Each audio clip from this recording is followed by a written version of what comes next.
Halo kawan Blank Space, perkenalkan saya Rido, psikolog klinis dari Blank Space. Nah, pada kesempatan kali ini Blank Space akan mengangkat tema inner child.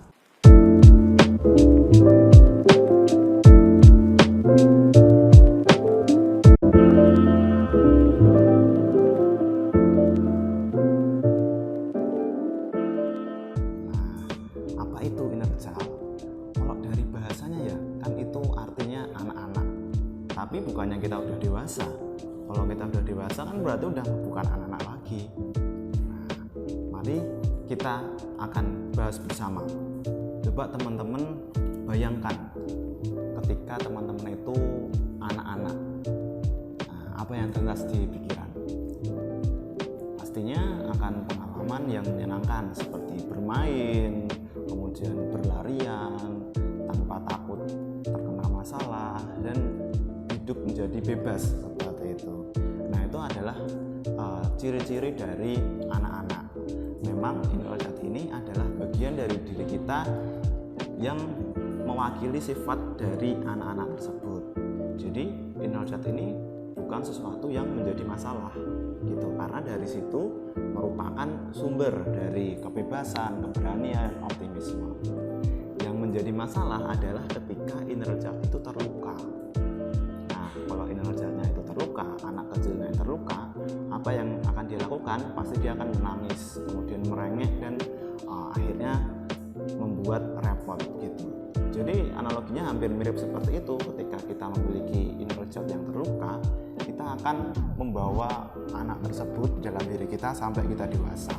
Akhirnya akan mencemari dari kehidupan kita.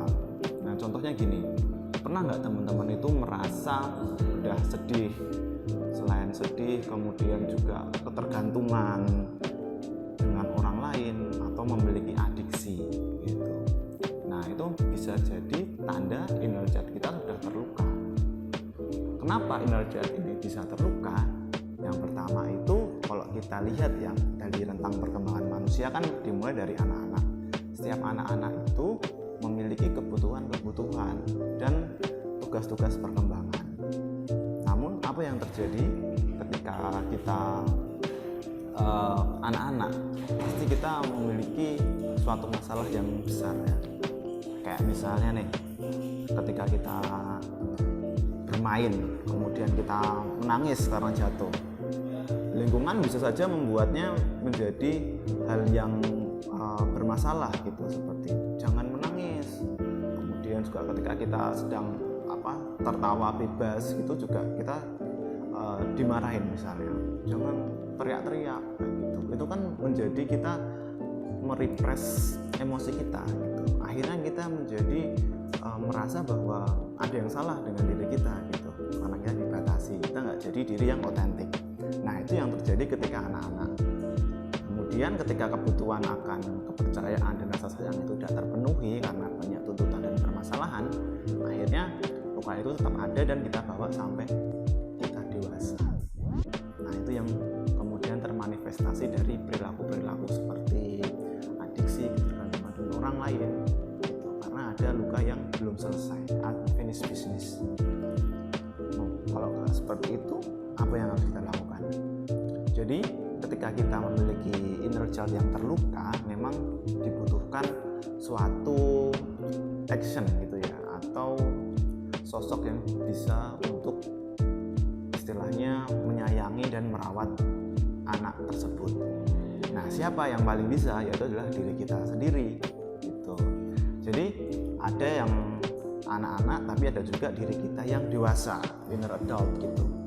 Nah, untuk kita bisa mendampingi anak-anak ini, kita perlu sosok orang dewasa yang menyayangi gitu, yang memiliki cinta tanpa syarat terhadap anak itu tadi. Nah, caranya adalah dengan kita mau merasakan kehadiran anak itu. Jadi ketika misalnya teman-teman itu merasakan gejolak emosi gitu, coba disadari apakah ini dari sosok inner child kita, apakah dia ingin berbicara dengan kita, apa yang mereka butuhkan sebenarnya.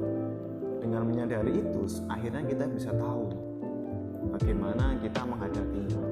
Misalnya karena kita memiliki luka ya dalam masa kecil itu pernah disepelekan, Kemudian ketika kita dewasa, kita menghadapi situasi yang mirip di pekerjaan atau di sekolah. Kemudian akhirnya kita menjadi tertrigger seperti itu. Rasa itu datang lagi. Nah, akhirnya kita perlu kembali lagi untuk menghadapi luka lama itu dengan penuh cinta. Akhirnya akan terbentuk yang namanya inner bonding gitu. Jadi adanya sosok diri kita yang dewasa agar bisa mendampingi itu dengan penuh cinta. Akhirnya anak tersebut kemudian ketika kita sudah istilahnya itu merawat, dia akan menjadi anak yang bahagia. Dari sebelumnya itu terluka, akhirnya menjadi anak yang bahagia gitu.